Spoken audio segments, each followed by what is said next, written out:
Luxury கார்ஸுக்கு ஒரு tyres வந்து நம்ம எப்படி பிக் பண்ணணும், அதுவும் முக்கியமாக சூப்பர் கார்ஸுக்கு. அதில் ஃபஸ்ட்டு வந்து grip, wet and try grip அப்படின்னு நம்ம சொல்லலாம். அப்போ ரோடில் ரொம்ப பிளான்டடாக போகணும், அதுவும் முக்கியமாக தண்ணியில் நீங்கள் போகும்போது அதை எந்த அளவுக்கு உங்களுக்கு வந்து ஒரு கிரிப்பை ஜென்ரேட் பண்ணுது அப்படிங்கிறது இந்த டயர் மேஜராக வந்து உங்களுக்கு இன்ஃப்ளூயன்ஸ் ப்ளே பண்ணும்.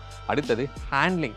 ஸோ ஹேண்ட்லிங்கிறது ரொம்ப முக்கியம். இந்த ஒரு ஹை ஸ்பீட் இன்ஜினுக்கு நீங்கள் ஹைவேஸில் ஒரு ஹை ஸ்பீடில் போகும்போது நீங்கள் கார்னரிங்லாம் எடுக்கும்போது அந்த டயர் தான் வந்து உங்களுக்கு மெயினாக ஒரு ஃபேக்டராக உங்களுக்கு இருக்கும். அதனால அந்த ஹேண்ட்லிங்கை நம்ம முக்கியமாக இதில் கன்சிடர் பண்ண வேண்டியிருக்கும். தேர்ட், கம்ஃபர்ட்ங்கிறது எந்த அளவுக்கு உங்களுக்கு நீங்கள் காருக்கு உள்ளே உட்காந்து ட்ராவல் பண்ணும்போது ஒரு ப்ளசண்ட்டான ஒரு ஃபீல் வந்து உங்களுக்கு கொடுக்குது. இன்ஃபேக்ட் சஸ்பென்ஷனுக்குமே வந்து இந்த டயர் அதிகமாக இன்ஃப்ளூயன்ஸ் பண்ணும் அப்படின்னு நம்ம சொல்லலாம். அப்போ எந்த அளவுக்கு வந்து ஒரு சாஃப்டான ஒரு டயராக இருக்கும்போது மோஸ்ட் ஆஃப் த அண்டுலேஷன்ஸ் வந்து அதுவே அப்சர்வ் பண்ணிக்குது அப்படிங்கிறத பொறுத்து தான் உங்களுக்கு அந்த கம்ஃபர்ட் அப்படிங்கிறது கிரியேட் ஆகுது.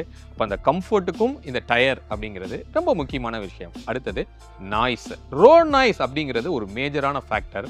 நீங்கள் காரில் ஹைவேல போகும்போது அந்த ரோட் நாய்ஸ் அதிகமாக இருந்தது அப்படின்னா உங்களுக்கு ஒரு ப்ளசண்ட்டான ஒரு ஃபீல் வந்து கிடைக்காது.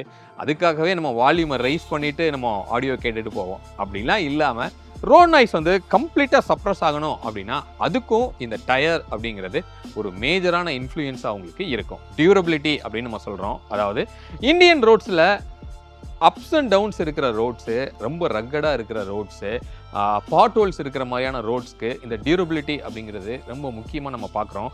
சீக்கிரமாக டேமேஜ் ஆகாதபடி இருக்கணும். நம்மளை நடு ரோட்டில் வந்து இந்த டயர் ஃபெயிலியர் ஆகி நிற்க வைக்கிறது அப்படிங்கிறது இருக்கக்கூடாது. அப்போ அந்த டியூரபிலிட்டி அப்படிங்கிற ஃபேக்டரும் ரொம்ப முக்கியமான ஒரு ஃபேக்டர். இப்போ இந்த 5 ஃபேக்டரை நம்ம கன்சிடர் பண்ணி தான் இந்த மாதிரியான ப்ரீமியம் அண்ட் லக்ஸுரி கார்ஸுக்கு நம்ம டயர்ஸை பிக் பண்ணணும்.